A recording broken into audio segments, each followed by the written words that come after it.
Hey crew, it's Mike with Riding in the Ozarks, and this is going to be my last video on BIKEFEST with the latest updates. It's Monday morning. BIKEFEST starts on Wednesday. We're hitting the road Wednesday. So I'm going to get this video out tomorrow and give you the most current information about what's going on and some of the entertainment that's taking place at BIKEFEST this year. So don't go anywhere. Okay, I covered this on social media, but some people may not have seen it. But Bagnell Dam is closed. MoDOT had a project for resurfacing it and doing some other stuff to it, and that project started the day after Labor Day weekend, so you cannot ride across Bagnell Dam. It is closed. There is a bypass loop around. I'll throw a map up here kind of showing the alternate route on how to get around if you're down at the Strip instead of taking the bridge across. I'd say 90% of the people are not crossing the bridge at the end of the day, except for the people that live on the North Shore or maybe have a campsite out that direction somewhere. So it's more of a nuisance for everybody, and it could be an increase in traffic. It could be a problem because there's only basically one way in and one way out of the Strip now. But since they've cut down the car traffic, which we're going to cover in just a second, I don't know that it's going to be that big a deal. Secondly, so my last video was a big update about the Centerlane Parking and stuff. Since I put that video out, I watched that meeting with the Board of Aldermen, and I have a few things to say about it. First off, I want to thank everybody for working together to find a solution. The board passed an ordinance. There is a group filling out the paperwork for the application and providing the insurance so that they can close down the center lane and make that available for bike parking only. Now, as attendees for an event like this, when we show up and the parking's just the way it needs to be for a bike event or whatever, like the center lane being closed down, we assume the city just did that. Well, this is not a city-sponsored event like, say, Sturgis, where the city actually creates an event for the Sturgis Rally. This is just something that takes place in the Lake Ozark area, and people come to the city because they want to come down to the Strip. But it's not an actual city event. So as a result, they need paperwork. They need a permit filed and asked for to be able to do that. That was not done. It's being done. There is a board meeting tomorrow when I put this video up. If anything changes, I will pin a comment at the top. So check the comment for the latest information. But it looks like we're all good for the parking. Now, the center lane is going to be available from just below Leatherman's. I think it's Ballinger Road. But what they are doing this year that a lot of people should be happy to hear, it's one of the biggest complaints I had last year, is they're cutting out the car traffic. Only essential four-wheel traffic will be allowed below that point. So that means employees coming to work, deliveries, bar owners getting in and out, that kind of thing. But everything else is going to either be routed around a back road that comes in through Valley Road down by the dam, or they have to turn around and go back. So that's good news for all of us that want to walk up and down through there, because last year we had a lot of cagers rolling up and through there gawking at the bikes and stuff and just cruising back and forth. Saw the same Jeep with the same people in it multiple times. So we're cutting that shit out. Now, about that city meeting, I'm not going to talk about it a whole lot, but I want to touch on it real quick. I want to thank everybody for working together. I want to thank the mayor for being so proactive and working with the chief of police and everybody else to get this done. And I thank the chief of police for working to get this accomplished. He's been involved. Now, the city police will not be the ones directing traffic. They're going to have a private security firm doing that. But the chief of police spoke, and he kind of, I don't know if I want to say whined, but he made the comment that he's being portrayed as the bad guy on social media, like he's against BIKEFEST, and he's not. Well, I don't think maybe he saw my video, but I know there's a lot of comments on Facebook and things like that where people are, calling him out. Here's the deal. Lake Expo quoted you as saying that you thought nobody applied for the permit because you were openly against it. You also said that since Centerlane parking was not available originally, that if people parked in it, you were going to tow their motorcycle and that would send a message. Those kinds of comments and the way you say those is what make people feel that way. If you're really not against BIKEFEST, the comment should have been, unfortunately, nobody applied for the permit. As a result, center lane parking for motorcycles will not be available, and if we can't locate someone to move their vehicle immediately, we'll have no choice but to tow them.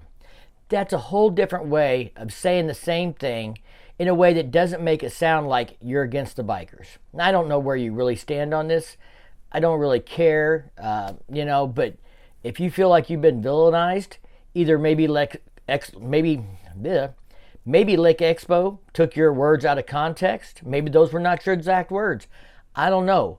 But when they put out a story like that, that's what it makes it seem like. So there it is. And another comment I heard repeatedly by people on the Board of Aldermen was that this isn't our event.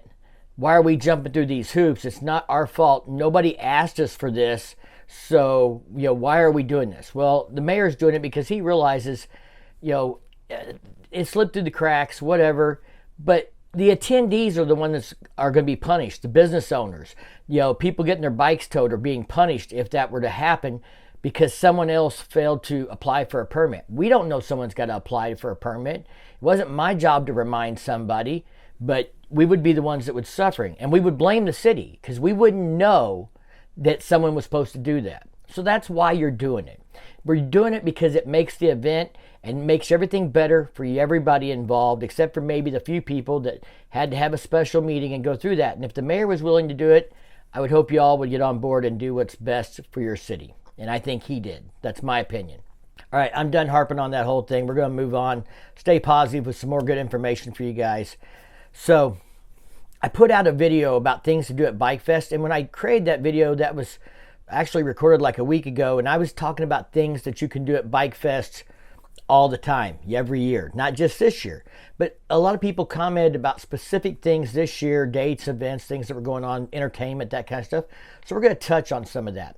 Now, it officially starts on Wednesday.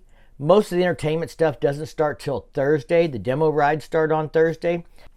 Also, an event that's going on this Friday that we may look into doing is a Veterans Memorial Ride. It starts at the VFW in Camden and rides to the American Legion in Sunrise Beach. Silent auction, live auction, raffles for things to go pew-pew, stuff like that.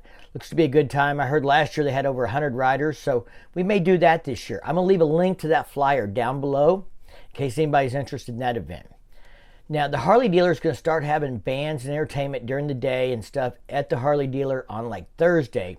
Another thing that starts at the Harley dealer is free breakfasts, but you got to get there between 7:30 and 9:30 a.m.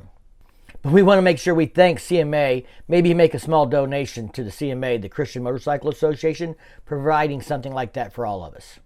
Another thing nobody has mentioned, we'll see how it shakes out, but as far as the mayor knew, nobody applied for tent permits out in front of Alley Cats and Blondie's and Snafu and Rock Island in that area. And usually there's a big tent and a beer garden there and a band playing. I reached out to the band that usually plays there at Alley Cats. It's a friend of mine, Fat Mike and the Bartenders is the name of the band. And they are not playing down on the Strip this year. So they're playing somewhere else. I'm going to get you that information in just a second. But while we're talking about the Strip, I do know that Lucky's down on the Strip is going to be having a great performer. Her name is Christiana. She's a friend of mine. She's also a motorcycle rider, a veteran, and a lot of fun to watch her perform. So go check her out at Lucky's if you're down the Strip on Friday or Saturday night. I'm sure a lot of you know who Jackal is. Well, they're playing Friday night at Shady Gators. So you want to check them out. Most of these concert venues are on the BIKEFEST website. I'm going to put a link to that down below as well. Yeah, down there. Go click that little caret if you're on your phone so you can see the description, and you know what to do. Another well-known band is Slaughter. So Slaughter and Vixen are going to be playing at the Regalia Hotel. That's on Friday night, September 17th. I believe that is a $30 ticket. As far as I know, the rest of these are all free. If they're not free, I'll try and let you know the cost if it's posted. Also on Friday night, the Ridge Runners are going to be at Frankie and Louie's. Port Arrowhead is having what they call a parking lot party this year. And on Friday night, they've got Soul Root. Now that band is tied to Mid-America Harley Davidson. I don't know if they're just sponsored. I think some of them are employees. But it's a great band. I've heard them several times. I'll definitely be trying to work those into my schedule. Another great band that's playing on Friday night is Machine Gun Symphony. They'll be down at Camden on the Lake, and they play like 80s classic rock and stuff. So, if you want some Motley Crue, Aerosmith, Guns N' Roses, that kind of stuff, they're a great band. Now, I mentioned Fat Mike and the bartenders earlier. They're always a big hit. They played at the Freedom Rally last year for us. I've known Jason for years. Great performer. This year, they're going to be playing at Club La Roca, which is out by the Harley Davidson dealer.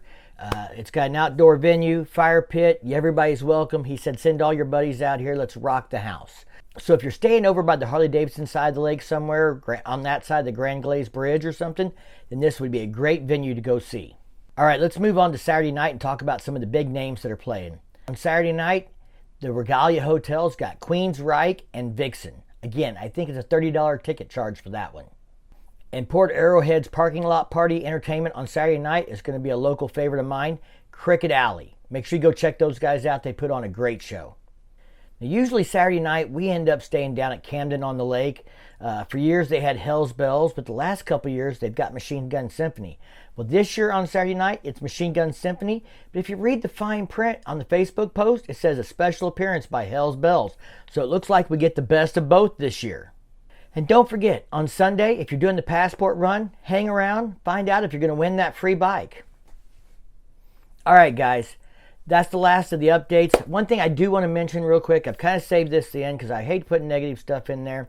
But that whole thing about the no colors, no patches, it's getting some blast on Facebook.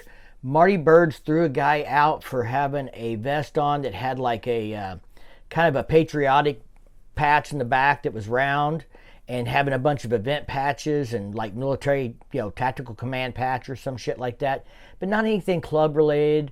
Not a back patch for like membership of any kind of organization or anything like that, but they still made him leave. So I don't agree with that. I think you guys know where I stand on that, but if you don't, you can go see my video here about it.